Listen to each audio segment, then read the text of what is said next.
Hola, somos de la Facultad de Ingeniería de la Universidad de Santiago de Chile y hoy hablaremos de la Rosa de N Pétalos por Hernán Méndez y Matías Morales, estudiantes de pregrado de Ingeniería Civil en Obras Civiles. Nuestro profesor guía fue Guillermo Acuña.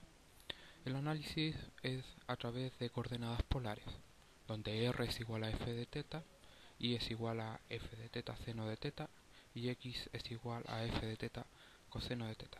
Esta relación se da por las coordenadas paramétricas. Analizaremos paralelismo. Paralelismo con respecto al eje x se da cuando la derivada de di de d de teta es igual a cero. En otras palabras, cuando derivamos esta función con respecto a teta. Se ocupa la derivada del producto, quedando de esta forma: primero la derivada del radio y posteriormente la derivada del seno. Para el paralelismo con respecto al eje y, se da la derivada cuando de x de teta es igual a cero. Esto es, de esta función va a ser igual a cero, la derivada de esa función. Esto ocurre cuando de f de teta por coseno de teta menos f de teta por seno de teta es igual a cero. Misma derivada del producto. Para la monotonía analizamos los casos donde estas funciones son cero y luego evaluamos los signos en esos intervalos. Y se da de cuatro tipos. Tenemos monótona no decreciente, se da cuando las derivadas son mayores o iguales a cero. Monótona no creciente cuando las derivadas son menores o iguales a cero. Monótona creciente cuando son mayores que cero. Y monótona decreciente cuando son menores que cero. Esto solamente considera los puntos donde estas funciones son cero o no lo son. Esa es la diferencia entre la no creciente y la creciente. Que es la no creciente y la decreciente. Para la concavidad analizamos la segunda derivada de y con respecto a x, en otras palabras, de y cuadrado de d de x.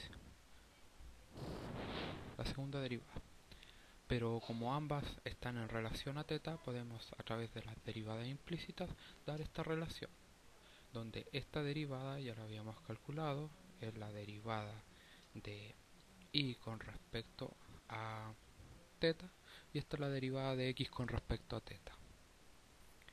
Acá la segunda derivada como regla de producto de esta, nuevamente, donde esta derivada de acá arriba está expresada acá en el numerador y la derivada de el d de x está expresada en el numerador, que está en el denominador.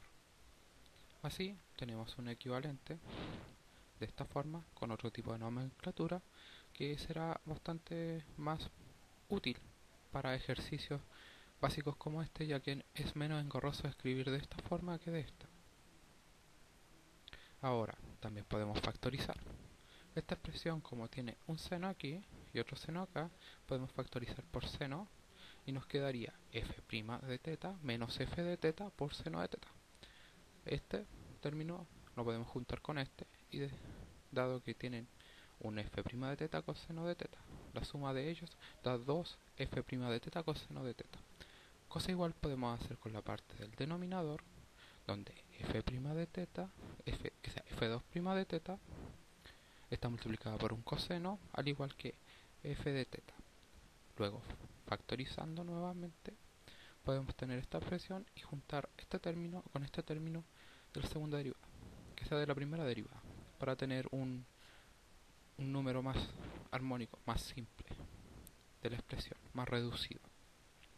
Para los máximos y mínimos los candidatos son los mismos que los de las derivadas anteriores, pero tenemos que tener cuidado porque también hay puntos de inflexión.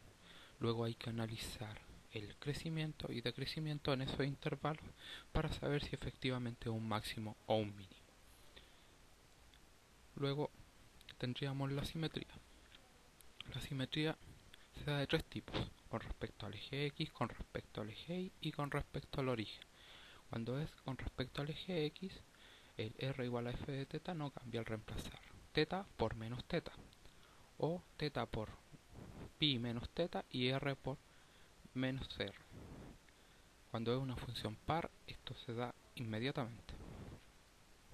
Al eje y, la ecuación r igual a f de teta no cambia al reemplazar en ella teta por pi menos teta o teta por menos teta y r por menos r. La definición de una función impar lo cumple inmediatamente. Para el origen, si la ecuación r igual a f de teta no cambia, al reemplazar r por menos r o teta por pi más teta, se puede decir que es simétrica respecto al origen. Análisis de la rosa de n pétalos. Hay dos casos posibles para formar una rosa, a través de una forma sinusoidal o de cosenos. Luego, analicemos el primer caso, donde r igual a f de teta es igual a seno de n teta. Para el paralelismo con respecto al eje x, se tiene que d de i de d de teta tiene que ser 0. Por ende, tenemos la expresión de la derivada que ya la habíamos anunciado en otras oportunidades, donde se deriva la función r seno de teta, quedando expresada de esta manera. Luego, la derivada ya expresada está acá abajo, y tenemos que, dado que la derivada del seno de n teta es coseno de n teta por n, se multiplica por a y queda an coseno de n teta. El seno de n teta se mantiene y posteriormente lo único que se hace es mantener la otra expresión que ya había sido derivada, o sea, el seno lo derivamos y nos dio coseno. Luego, desarrollando esto, dividimos por n, dado que no interesa al igualar a 0, no así si el a fuera un número que no fuera positivo y que alterara después los resultados si es que los quisiéramos analizar en monotonía. Esta expresión que está acá abajo, en sí, para ocuparla en ecuaciones normales, a mano no funcionaría mucho, pero a través de métodos de bisección y de computación funcionarían bastante bien, como por ejemplo en un turbo C++, donde a través de ciclos iterativos como un ciclo for, do while o while, podría calcularse los términos que se necesitan. Para el paralelismo con respecto al eje y, se tiene que de x a de teta tiene que ser igual a 0. Luego, la derivada de r coseno de teta tiene que ser igual a 0. Y aquí la expresión como regla de producto, que ya la habíamos anunciado anteriormente para el análisis.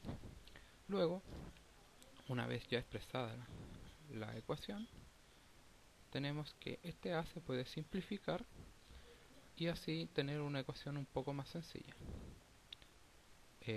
Luego se puede dividir esta expresión por un seno de n teta y por un coseno de n teta, para así obtener la expresión que tenemos acá, que como ya lo dijimos, para un método iterativo sería bastante óptimo.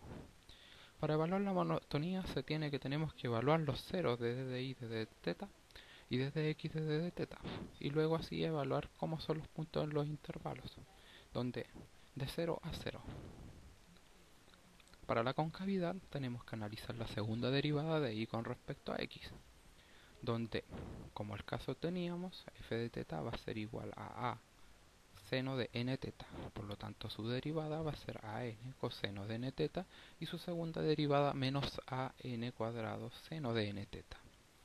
Luego, al analizar la dependencia de signo, tendríamos la siguiente ecuación, donde esta era una forma simplificada que ya habíamos calculado anteriormente.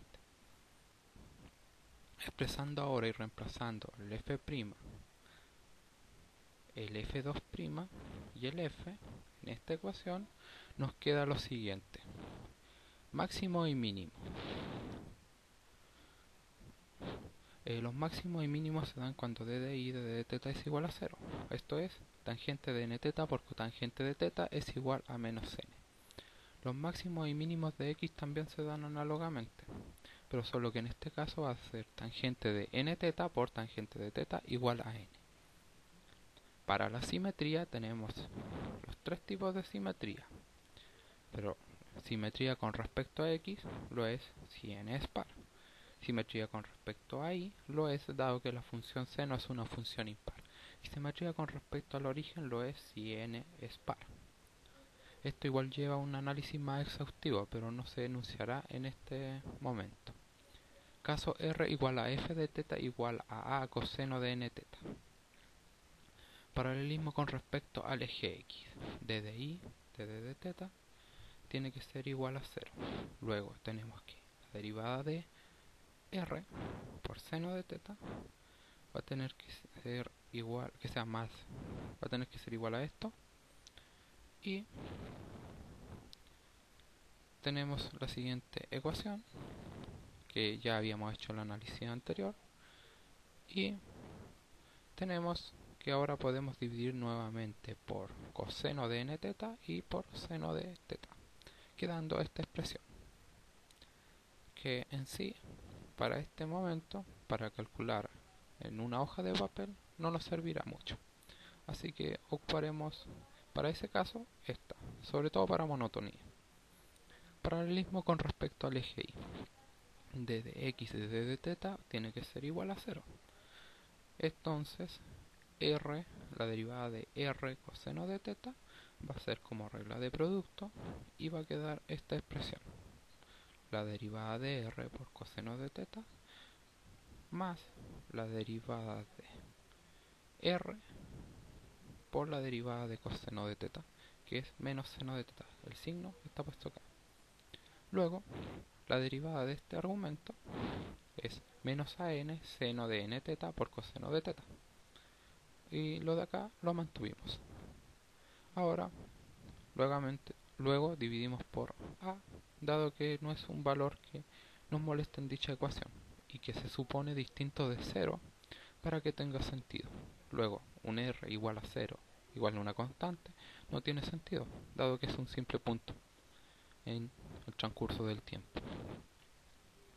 Esta ecuación, aunque parece un poco más sencilla que la anterior, se recomienda no ocuparla muy a menudo, debido a que cuando se analiza monotonía, el signo negativo se pierde y podrías interpretar mal los signos, que es el crecimiento y el decrecimiento, invirtiéndolos. Por lo tanto, es mejor esta fórmula.